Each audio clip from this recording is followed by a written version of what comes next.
Christian and heavenly citizen. Salamat sa Panginoon. Isang mapagpalang araw po sa ating lahat.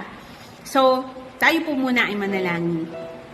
Aming Diyos, good morning po, Ama. Ama, salamat po sa pangalan ng Panginoong Jesus. Kami po ay dumudulog sa iyo. Sa umagang ito, muli hinihingi, Panginoon, na maranasan ang iyong pag-ibig, magkaroon ng karunungang nagbubuhat sa iyo upang palagi naming magawa ang nais mo, Panginoon. O Panginoon, kami dumadalangin na patuloy mo kaming bigyan, Panginoon, ng inspirasyon para gumising at magpuri sa iyo, Panginoon. Patuloy mo kaming bigyan, Panginoon, ng dahilan upang maging inspirasyon sa iba at mabigyan ka ng papuri sa pamagitan namin, Panginoon. Dalangin ko ang iyo pong pagsama. Bigyan mo kami ng karunungan upang maunawaan ang mga salita mo ngayong umaga. Sa iyo lamang, Panginoon, ang papuri at pasasalamat sa pangalan ni Jesus. Amen. Amen. Amen. Isang mapagpalang araw uli sa ating lahat. Maging sa mga nasa labas ng Section 6, hello po. Purihin ang Panginoon. Even sa mga nasa labas ng ating bansa. Ang Diyos ay hindi nalilimitahan ng ating lugar, ng ating panahon, o ng kahit pa nga ng ating mga mood. So, salamat sa Panginoon. So, this time we are in the part 4 ng ating tayo ng magsimba. Please open your Bible with me sa aklat po ng Awit 27, kabanatang 4 hanggang 6. Awit 27, talatang 4. Isang bagay lamang ang aking mithiin, isang bagay itong kay Yahweh hiniling. Ang ako'y lumagi sa banal na templo upang kagandahan niya'y mamasdan ko at yaong patnubay niya ay mata mo. Iingatan ako kapag may bagabag, sa banal na templo'y iingatang ligtas. Itataas niya sa batong matatag. Verse 6. Ako'y magwawagi sa aking kaaway, sa templo'y may galak, ako nasisigaw. Magpupuri akong may handog na taglay, kay Yahweh sasambat aking aawitan. Amen. So, sa ating pong part 1 ay pupunta tayo sa church upang makita ang kagandahan ng Panginoon. At pumupunta tayo sa church upang humanap ng patnubay. Pumupunta tayo sa church upang makamtan ang pag-iingat ng Panginoon. Tayo nang magsimba. At pang-apat at panghuli, tayo nang magsimba upang sumamba at magpuri. Ang sabi po ng verse 6, ako'y magwawagi sa aking kaaway. Sa templo'y may galak, ako nasisigaw. Magpupuri akong may handog na taglay. Kay Yahweh sasambat aking aawitan. Salamat sa Panginoon. So, ito yung part 4. So, doon sa mga nag-aakalang walang dahilan para magsimba kasi everything is smooth. That is the main reason kung bakit maraming taong kumakalimot sa Panginoon. Pero actually, yun yung pinaka mas importante na maintindihan mo na kapag smooth ang lahat ng bagay, lalo kang sumiksik sa Panginoon kasi doon mo makikita na mas maganda pala ang Panginoon, masilayan ang kagandahan ng ating Diyos na buhay. Pangalawa, upang humanap ng patnubay, sa Diyos mo lang talaga makikita yon. At pangatlo, upang makamtan ang kanyang pag-iingat. Kasi nga, sa tuwing tayo'y nababagabag, tayo mismo sinisira natin yung ating mga sarili. Tayo mismo sinasaktan natin, no, at sinisira yung plano ng Diyos sa atin. At panghuli, tayo nang magsimba upang sumamba at magpuri. Ito po yung sinasabi ko, hindi lahat ng sumisimba ay sumasamba. Pero dapat sumisimba ka para sumamba at magpuri. Ang sabi ng verse 6, ako'y magwawagi sa aking kaaway. Kaya sa templo'y may galak, ako nasisigaw. Na magpupuri ako may handog na taglay, kay Yahweh sasambat aking aawitan. Tayo nang magsimba para sumamba at umawit, magpuri sa Panginoon. Sabi nga dito, ako'y sa galak ay sisigaw. So, maraming nag-aakala nung una, lalo nung una pang bagong nagiging laganap ang pagiging Kristiyano, ay napapagkamalan tayong mga may tililing. Bakit? Nasigaw, naiyak. Pero yun kasi yung expression din na ipinaparanas ng Panginoon sa mga mananampalataya even in the Bible. So, hindi kakaiba o hindi nakakapagtaka na nararanasan natin din yon na sa sobrang saya mo sa Panginoon, ikay napapasigaw, napapahalakhak, napapaiyak. No? So, ang sabi dito, tayo nang magsimba upang sumamba at magpuri. Bakit? Tungkulin mong sumamba sa Diyos dahil siya ay iyong Diyos. Again, tungkulin mong sumamba sa Diyos dahil siya ay iyong Diyos. Kung hindi siya ang iyong Diyos, ay di wag kang pumunta sa simbahan, ay di wag kang sumamba. Kasi ang sasamba lang ay yung kumikilala na ang Diyos ay kanyang Diyos, na si Jesus ay kanyang tagapagligtas, na si Jesus ay kanyang Diyos. No, hindi ka hahanapan ng Diyos ng pagsamba kung hindi mo naman siya kinikilala bilang Diyos. So, ito yung ironic sa mga tao. Many people and almost all people is claiming na Diyos nila ang Diyos. Pero hindi naman sila sumasamba. Ang tunay na kumikilala na si Yahweh ay Diyos nila, na si Jesus ay tagapagligtas nila, na si Jesus ay Diyos nila sa kanilang buhay, ang tunay na kumikilala noon, automatic, sumasamba. Bakit? Kasi kung may iba kang pinaglalaanan ng iyong interes, hindi ang Diyos ang iyong Diyos, kundi yung pinaglalaanan mong iyon. Tungkulin mong sumamba dahil siya ay iyong Diyos. Ngayon, kung hindi siya ang iyong Diyos, ay di wag kang sumamba. Nakakalungkot lang. Lumalabas sa bibig ay hindi ipinapakita ng gawa. Oo, sinasabi mo, Diyos mo ang Diyos, pero hindi ka naman sumasamba.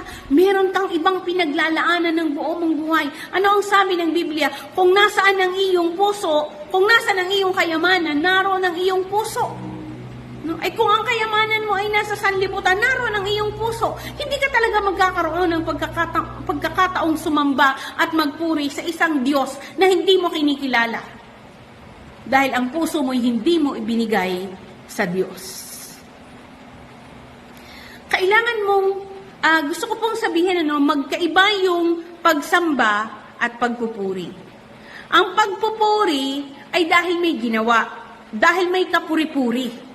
So, ang Diyos ay deserving na purihin kasi siya'y laging may ginagawa sa atin. Ang tao ay karapat-dapat purihin kapag may kapuri-puri siyang ginawa o may kapuri-puri siyang katangian. Ngunit pag sinabing pagsamba, ito ay sa Diyos lamang. Ang Diyos ay pwedeng purihin at sambahin. Ang tao, purihin lang.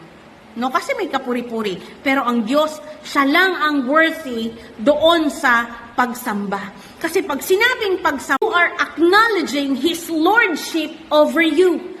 Pag sinabing sinasamba mo yon, ibig sabihin, kinikilala mo na siya yung may kontrol ng buhay mo, siya yung may-ari sa'yo, at ikaw ay nagpapasakop sa Kanya. Kaya mga mga musician, o mahilig sa music, o mga nanliligaw, o mga mahilig magsenti, pakapiliin nyo ang mga songs na inyong kakantahin. No? Ang sinasamba ay Diyos lang, hindi ang minamahal. No? Marami yung love song sinasamba ang minamahal. No, it's not.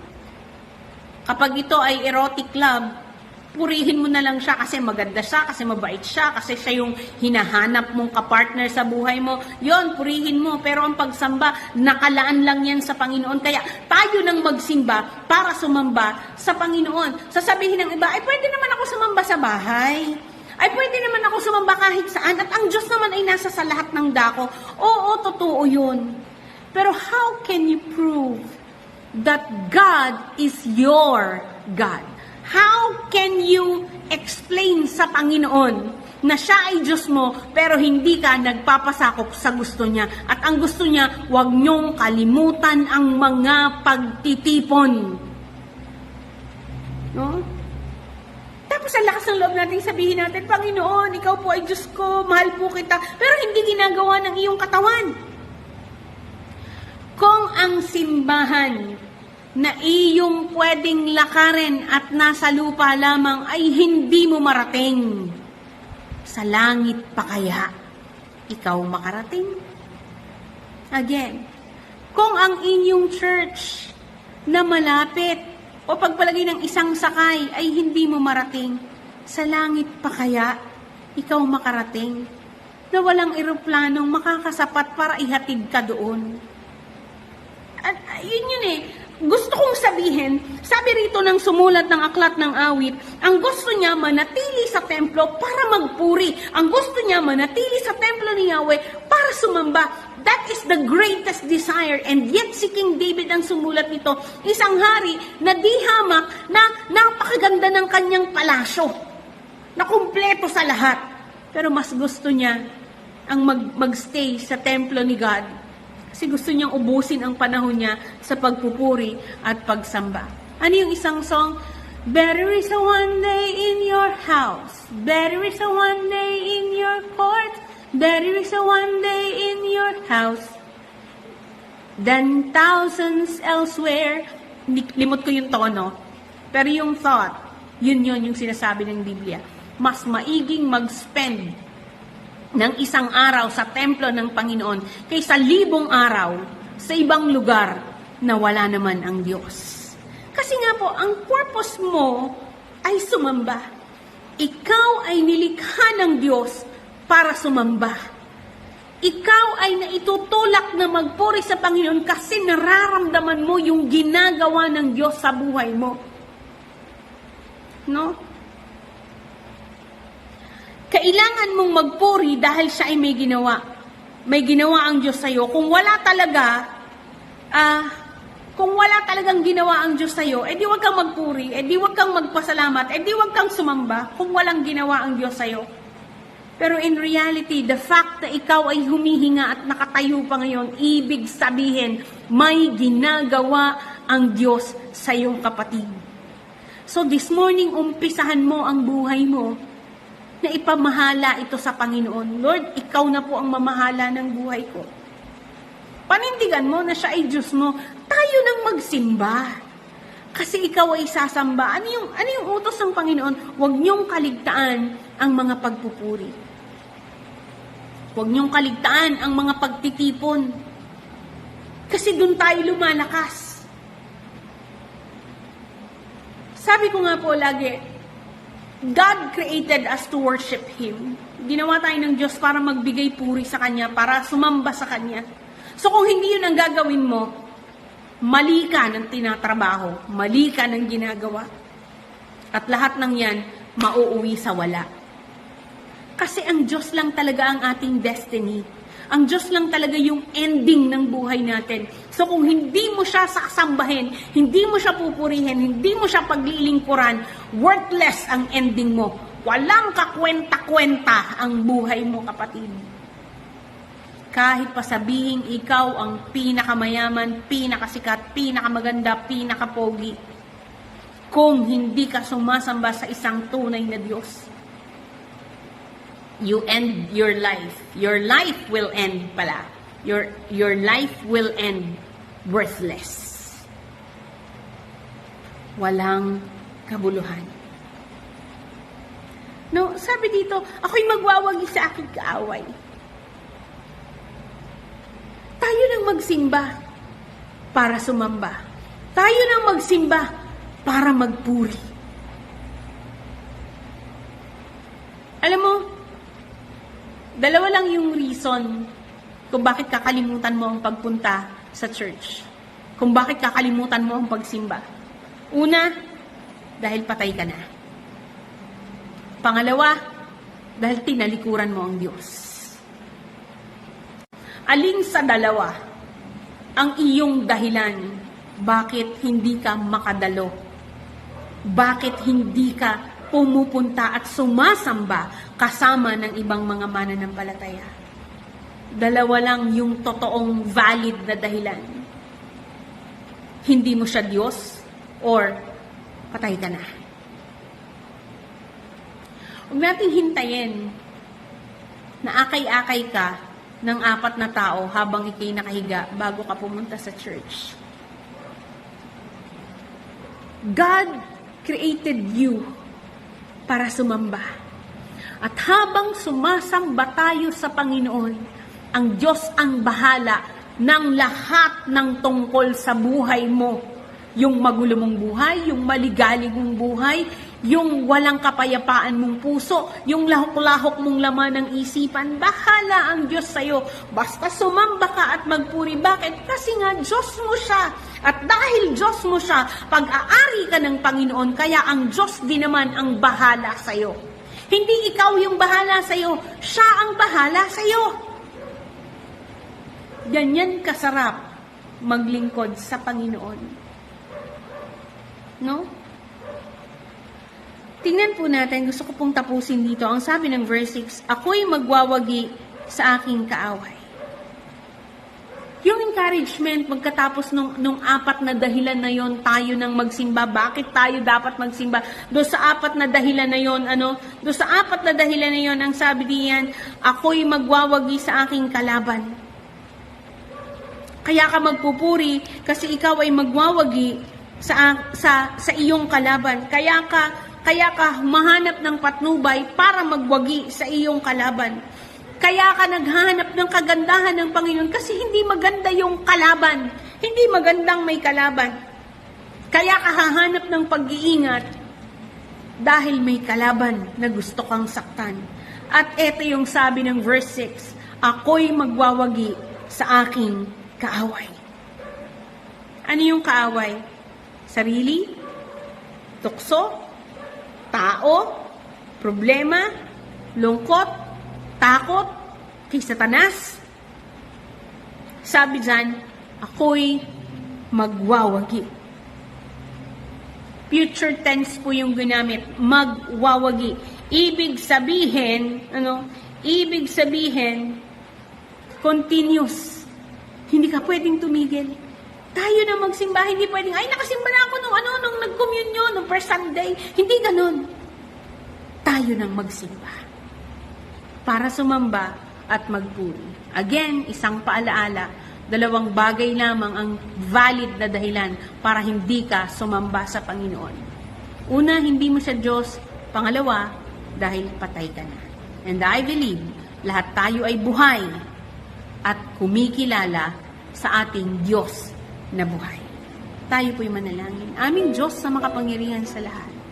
You are worthy of all our praises. Lagi kang may ginagawa, Panginoon, even sa aming section, lagi kang may ginagawa. Sa aming mga personal na buhay, lagi kang may ginagawa. Sa aming kanya-kanyang pamilya, lagi kang may ginagawa, Panginoon. At laging mabuti ang iyong ginagawa. Kaya't karapat-dapat ka sa lahat ng papuri. Ikaw ay aming Diyos, kaya karapat-dapat ka na aming sambahin. Luwalhatiin ka, Panginoon. Samahan mo kami, Panginoon, at pagpalain. Huwag mo kaming iwawalay sa iyo, Panginoon. And help us, O Lord God, na palaging i-appreciate ang iyong ginagawa sa amin, na siyang magtutulak din sa amin upang magpasalamat at magpuri sa iyo araw-araw. Sa iyo lamang, Panginoon, ang aming buhay. We declare it, O Lord God, this morning, sa iyo po ang aming buhay. Sa pangalan ni Jesus. Amen.